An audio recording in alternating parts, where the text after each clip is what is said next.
Hi, I'm currently studying for my lighter than air pilot written knowledge exam, and today I'm going to go over what Class A airspace is and as much information as I can regarding Class A. So when I think Class A, I think above. Literally, Class A is above everything. So it starts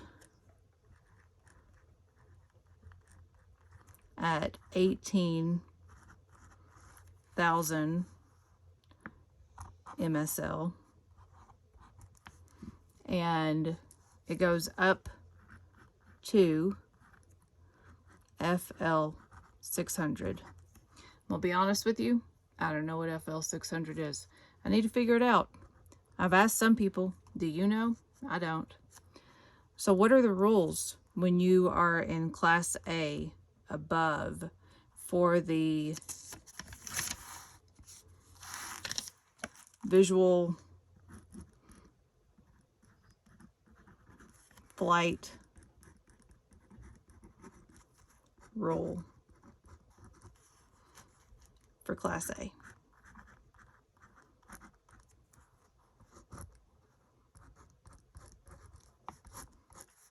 The VFR for Class A says NA for required visibility, or no, don't do it. For distance from a cloud,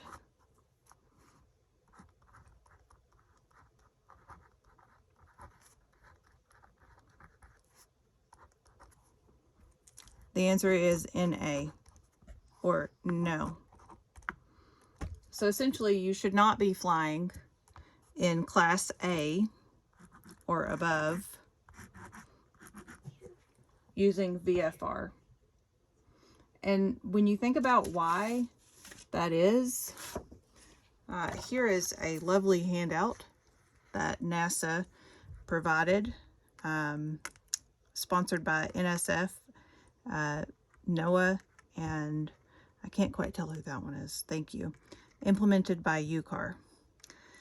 If we notice, if Class A starts at 1,800 feet MSL, that would be right about here. Essentially where there shouldn't be any clouds. These are not really clouds. They're called contrails on here. It's made from an airplane. So you really shouldn't have any clouds, and you probably shouldn't be using VFR in Class A. When we look at the rules on what makes Class A, because I was thinking like, okay, 18,000 MSL. So what happens if I were to be flying a hot air balloon in Denali, Alaska, right? This is like a strange what if question that just came to mind a couple of days ago. Well, Denali, Alaska is at 20,000.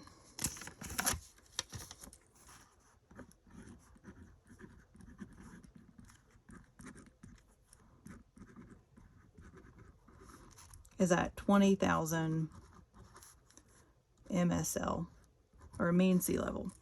So I actually texted somebody and I was like, so what would happen if you were to go, say 1,000 feet AGL above ground level in Denali, Alaska? Technically, you would be in Class A, even though you're only 1,000 feet above ground level.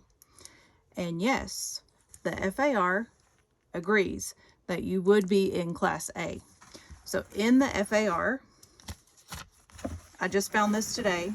I was so excited when I found it. I was like, I was looking up what a FL 600 is. Still doesn't say it. Lo and behold, I found for Part A, all the airspace that goes over the continental 48 states and 12 nautical miles off the coast. So this is FAR section 71.33, and this is for Class A. It's relevant to Denali. I'll get there in a second. A is continental US plus 12 nautical miles out the coast.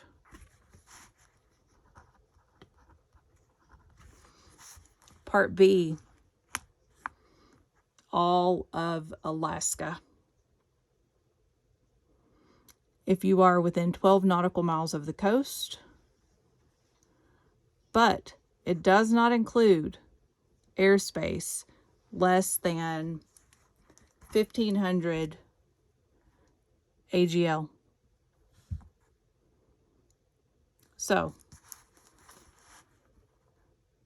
for Part B, above 1,500 AGL in Alaska.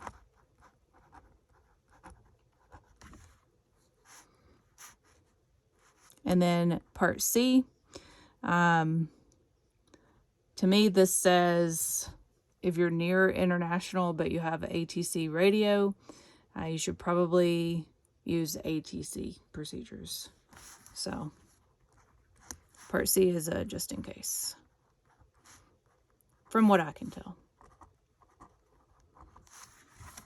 So I find it interesting that when we think about Denali, Alaska, you can go 1,500 feet AGL and be in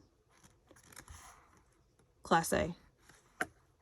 So for this hypothetical situation that I actually was texting somebody about a couple days ago, that would not be Class A. So I suppose that would be Class G, right? Which is everywhere else. Let's go back here and double check. Yeah. I think Class G is all the other space. Or is it Class E? I don't know. That'll be a different video. This video focuses on Class A. All things above.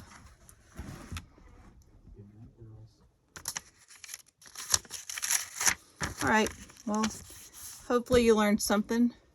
I know it helped me to learn, so thanks for tuning in.